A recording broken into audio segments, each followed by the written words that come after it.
memang sekarang ini bukan main. Kejadian begal ada di mana-mana di wilayah Polres Sidoarjo. Memang harus segera dilakukan tindakan yang lebih ketat lagi dari pihak kepolisian. Ya memang itu perlu penanganan yang cukup signifikan ya Mbak ya, karena baik dari aparat terutama dari warga sendiri ya, dengan cara ya tidak keluar terlalu malam atau menghindari daerah-daerah yang sepi untuk mengurangi itu. Tapi ya terutama dari pihak keamanan, cobalah banyak-banyak orang-orang polisi atau apa yang keliling ke daerah-daerah sepi untuk mengurangi itu. Masyarakat memang perlu lebih berhati-hati, kemudian ya dari pihak aparat perlu bertindak lebih tegas ya untuk mengantisipasi semakin maraknya aksi begal ini. Sangat mengkhawatirkan sekali ya Mbak, karena kan banyak juga orang-orang yang pulangnya malam lewat jalan sepi, nggak selalu lewat jalan besar seperti itu.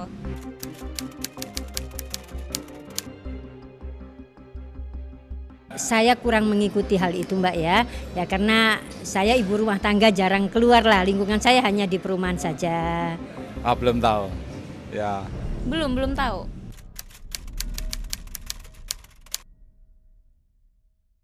Kalau sudah kepegang itu kita ini tenang gitu loh, ayem, nggak resah lagi menghadapi tindakan kriminalitas yang sangat memprihatinkan sekali. Ya sebagian sih memang masih perlu khawatir, karena saya tahu begal itu cukup banyak, mengingat bahwa korban-korbannya cukup banyak. Jadi kayaknya ya, tapi kita perlu menghargai juga dengan tangkapnya 6 itu, semoga yang lain bisa kapok gitu. Mungkin masih ada ya, kan cukup banyak yang belum tertangkap. Nah ini yang terus perlu ditindak lebih tegas ya. Masih khawatir Mbak, karena kan yang ketangkep 6.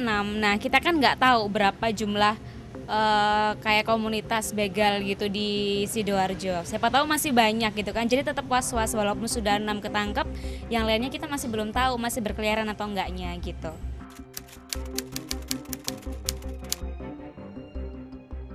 Mudah-mudahan kinerja dari Polres Sidoarjo, khususnya Polda Jatim umumnya semuanya ya, bisa lebih bagus lagi ke depan. Harapan kita dari masyarakat Sidoarjo. Saya menghargai sekali Mbak, itu cukup menurut saya sudah cukup berusaha. Polisi itu juga, siapa sih yang mau juga daerahnya aman ya Mbak ya. Saya menghargai sekali itu. Ya cuman memang polisi tidak bisa sendiri kalau masyarakat tidak membantu. Itu. Sejauh ini mereka sudah bagus ya, mereka pasti sudah bekerja keras dan punya strategi-strategi untuk mengantisipasi masalah ini. Ya, menurut saya sih sudah bagus ya, cuman mungkin masih perlu ditingkatkan lagi gitu, karena kan mengingat jumlah begal di Sidoarjo juga yang ketangkap udah 6 gitu kan, itu sudah termasuk banyak gitu, mungkin bisa ditingkatkan lagi. Ya, terima kasih Anda masih bersama kami di Lobi Belajar Babi Memahami, dan kami masih membahas tema waspada teror begal motor dan masih bersama dengan Kapolres Sidoarjo, dan kita sudah bersama dengan para tersangka ya Pak ya. Betul. Bisa mungkin Pak Anggoro jelaskan ya, yang nanti bisa ditanyakan. Ini saudara AF yang membawa motor tangkapan kita pertama di Suramadu, dan ada yang membacok saudara Arif.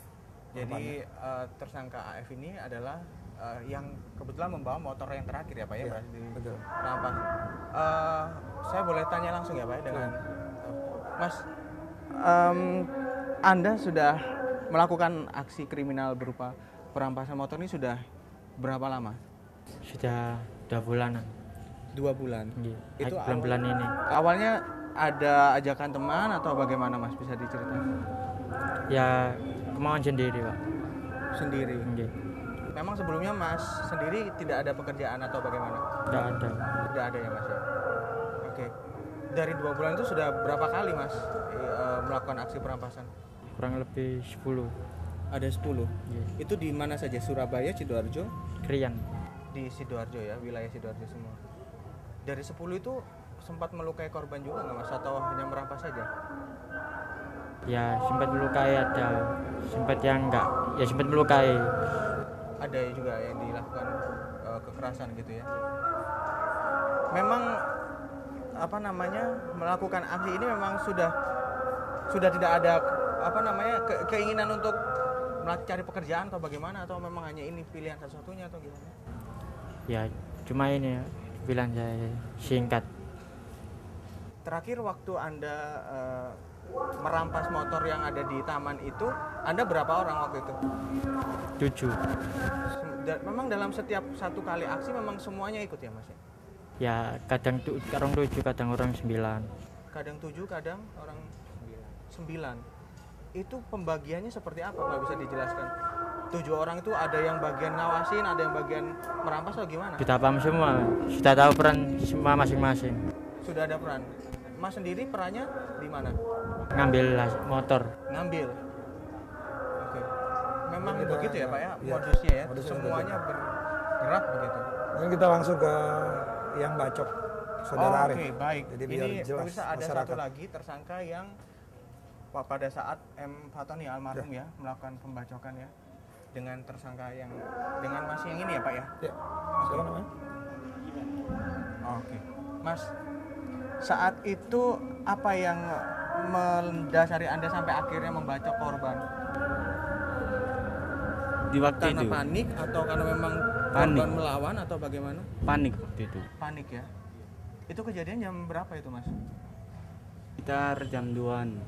Jam 2. Peran Anda di saat melakukan perampasan diri, memang Anda yang memegang senjata tajam atau? Iya, kadang bergantian. Kalau Anda sendiri sudah berapa lama melakukan aksi kriminalitas ini? Mulai tanggal 21 Januari. 21 Januari. Januari, berarti masih 1 bulan ya? Iya. Ini kalau ada yang 2 bulan, ada yang 1 bulan, memang ini kalau komplotan yang baru terbentuk atau bagaimana Pak Anggota? Nanti hasil pemeriksaan baru kita tahu apakah ada kejadian-kejadian lain sebelumnya yang mereka lakukan. Tapi sebagian juga mereka adalah residivis. Jadi kejahatan mungkin bukan kejahatan ini, kejahatan lain yang dilakukan. Oke. Dari Januari itu memang pertama kali ya Anda Iya, 21 ikut Januari. terlibat dalam aksi kriminalitas ini ya? Iya. Apa sebenarnya yang melatar belakangnya Anda sampai akhirnya melakukan aksi kriminal? Kajakan anak-anak, iya. Banyak kan memang karena ajakan ya Pak ya. Ini dari 7 tadi Pak, 6 yang ada di sini, yang menjadi otak itu ada berapa orang sebenarnya? Pemimpinnya masih kita cari. Jadi Yang masih DPO nih ya Pak ya. Oke. Pak, ada juga satu pesan singkat yang beredar di masyarakat tentang jalanan-jalanan yang cukup rawan berpotensi aksi pembegalan gitu ya Pak ya. Dijawab nanti Pak Kapolres apakah kebenarannya tentang pesan singkat ini. Tetap bersama kami, Lebih akan segera kembali saat lagi.